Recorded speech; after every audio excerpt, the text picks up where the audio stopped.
we're so excited to have our next guest here. They are the Bald AV guys. We've got George Chacko, right? And Rich Miller. They're going to be contributing to AVIXA TV, so we're really excited to have them here. Thank you so much for joining us. Thank you for having us. Thank you for having us. We really appreciate it. Definitely. And I see that you've got your PACE shirts on. Oh, yeah. Yeah, so a little known fact about me, I went to PACE my first year, so in the Westchester Pleasantville campus. So best place to be. Isn't it? It's gorgeous. So, it really and then is. UVA, so wahoo wah. Sorry, still have to do that too. But all good. We won't hold it against. Oh, please don't. Well, so tell me a little bit, first off, about your podcast. Yeah, so the podcast started off as just a fun thing we were doing on the side. Just, after work, on the weekends, late night texts, and suddenly it became a thing where we were having guests on from the industry, other higher ed professionals. We had folks sending us, like demo equipment to unbox, and it's become a thing where we've actually just completed our first season, 12 episodes. We just closed it out with the infamous Joe Way on episode 12. And we have a great team besides George and I. We have Sweet Lou, who's our producer, and Erwin, who is our summer producer, that helps us out with all of our episodes. And it's really become a part of us, and it's really just gone hand in hand with the as a part of the educational program that we're building, which I know we're going to talk about later. George, do you want to add anything? Yeah, absolutely. And it's even more than that. We have students that are a part of the university, and they're interning with us. They help us edit the videos. They try to do our social media posts because Rich and I are, average at best when it comes to that. We try. Doing a good job. Yeah, I mean, like Rich said, the podcast really started off as a fun thing to do on the side. When we're at coffee shops talking, we're like, hey, can we do this just for the hell of it? Have a conversation and people want to listen to us kind of thing. And then it really grew, and now it's become a larger part where we do have the opportunity to give students a chance to grow and learn the program and kind of figure out their way around podcasts and videos and stuff like that as well. So it's really a cool experience. Well, I'd love to hear that you're involving students in this process, right? One of the cool things that's happened in our industry over the last probably 4 or 5 years is that the experts in the industry have been willing to become creators, right? Whether that's somebody specifically in education, digital signage, IT, those people willing to become creators. But I love to hear that you guys are leveraging not only your own expertise, but the expertise of those in your communities. So talk a little bit more about that, right? Talk about the power of those students who might not be able to get an internship in a specific location, but can actually help serve and create and run social media and create podcasts. Yeah, so the biggest thing it ties back into the program at PACE, honestly, because we work in a department called the MCVDA department, the Media Communications and Visual Arts, and it's fully experiential, not just, yes, we're using the word experiential and we're saying we're doing experiential. Everything is hands-on. No exams. No exams. So our course specifically, we do labs pretty much every single week. The students are sitting on the floor crimping cables, and they're learning things like this on the fly. And these are not necessarily students that had an interest in AV before or even knew what AV was, but a lot of them come from the communications department, the digital cinema and film majors. We've had one student, one of our best students, change majors because she was so interested in picking up AV as a minor, which is what we're currently building it out to be. And as you mentioned, the chair of the department, Dr. Paul Zeke, he has also given us opportunities and students the opportunities to be a part of the podcast, to be a part of the bigger picture, right? So it is hands-on learning. It is real-time learning as well. And so what is the name of it? The course. Yeah, the course. So the course, so we have one course right now that just ran this last semester. It just ended about 3 weeks ago. It's called MCA 165 Intro to the AV Industry and the Media. And basically, it's we built it from the ground up with our partners, with you guys, with AVIXA. Shout out to Joseph. Shout out to Joe, sitting there in the crowd. We basically, it's an intro course, so we touch on a different topic every week. Not to say that things don't overlap, but week one is audio. Week 2 is video. Week 3 is project management. Week 4, they're doing a crimping lab. Week 5, they're doing line diagrams. Audio, so live forth. audio. Live events, podcasting, so on and so forth. So that intro course has now become the basis for this minor, and we're building out.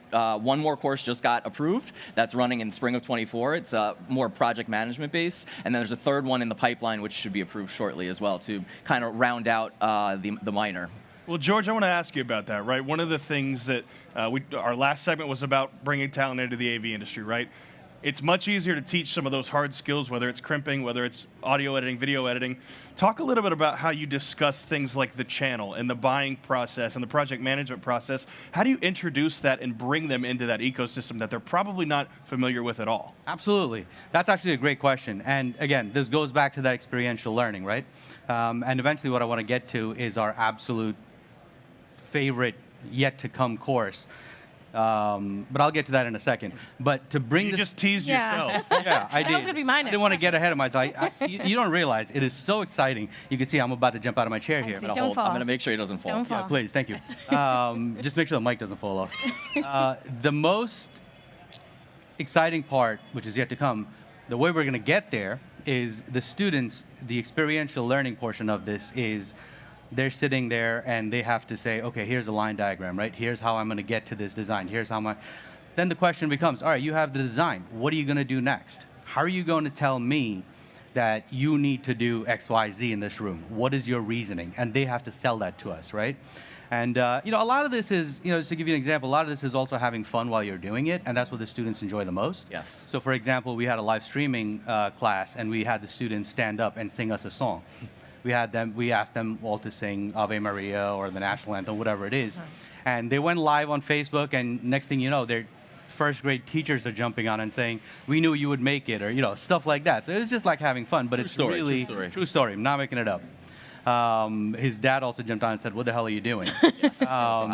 But it's about the experiential. So it's like when you get to that level, how are you going to sell this to me? I am your consumer. I am the one that's funding this. How are you going to tell me you need to do this? You can't just give me a line drawing and expect me to say, oh, I want that. No, you can't do that, right? So now get to the real fun part of it. We're planning a capstone program. And the idea of this is the students go through the 165, the 200 level, the 300 level course. They go out to Crestron, shout out to Chris Fitzpatrick there again. Go out to Crestron, do a co-op, do an internship. They come back. And then they're going to pick a space within the university. They're going to go to the tech fee. They're going to present a project. They have to present the entire project. The tech fee approves it. They're going to then create an RFP. They're going to go out to bid. They're going to project manage that construction project, that installation project. And then they're going to see it through and then present back to the tech fee as to here's what we did. And that's going to be their capstone program. That is something we are so, so excited about. And, not to get off on a tangent, but Rich and I... Curveball from the podcast. Rich and I stumbled into the AV industry, truly, right? I came out of a class one day in Miller Hall, and there was a sign outside the door saying, job openings come in. Went in, got a job, and that was, weekend money. So that's how I got into the field. And the more we spoke to folks in the industry, we realized that's what everybody in this industry is, right? We've stumbled into this industry. We've just happened to come across a position and then grown in that position. No one really has a defined course track or whatever you want to call it. You have the CTS, which is extremely important because that is, that is the absolute level of definition for our industry. But to have that 4-year degree program, have that structure, understand the very foundations of AV, you're kind of ready to go when you come out into the real world. And there are more opportunities, and letting students know that there are many opportunities in the AV industry, similar to IT, similar to the business world or whatever it is, because I think folks don't realize how many opportunities there are. Feel free to cut me off because I'm never going to stop. I'm going to cut him off. I'm just kidding. Go ahead. No, we're loving. Oh no! Now, is this available on all of the campuses, or? So right now it's Pleasantville only. Okay. Media Communication Visual Arts is a specialized program that operates out of the one campus. So we kind of have that niche, and we have our fall class is already more than halfway full though, and we're only in June. So we're looking forward to filling that and running that again in the fall. We're co-teaching it together again in the fall. One thing I wanted to tack on to that, we didn't talk about the AV Olympics. Yes. Oh. Yes. Let me just quickly touch on that because that's the most experiential thing we did. That was our final exam. It was the AV Olympics. There were 5 events. We split them up into 4 teams. And the biggest key was not only the problem solving, not only the fact that we threw all of the equipment that they needed into the middle of the room and they had to kind of do their thing and figure out what they needed. Each event, each student had to take like a PM, project management role, and really direct everybody else and kind of show that they came full circle from the, 12, 13 weeks that we, went through different topics and really run that event. And that's how we graded them. Yeah. Again, not like a traditional paper and pen, Scantron type test, but and true experiential grading. And the AV Olympics were such a huge success, and I think we're going to plan on using them as our final exam in that class going forward. You thought I talked too much. Listen to this guy. No, this is great. So Last exciting. question, because Yeah. I know that people want to hear more from you, and I hear just deans calling me and sending me emails and texts right now. How can people get in touch with you? I guarantee everybody's going to have questions. How can people get in Absolutely. touch with you to ask? Call him. So you can definitely, we're both fairly active on LinkedIn, Rich Miller, George Chacko. We try to be active, like George mentioned, on the socials, Instagram, Twitter, @BaldAV guys. Check out our podcast on Spotify. We just wrapped up season 1, 12 episodes. We're going to do some specials over the summer, maybe some unboxings. But our season 2 will be kicking off sometime in September.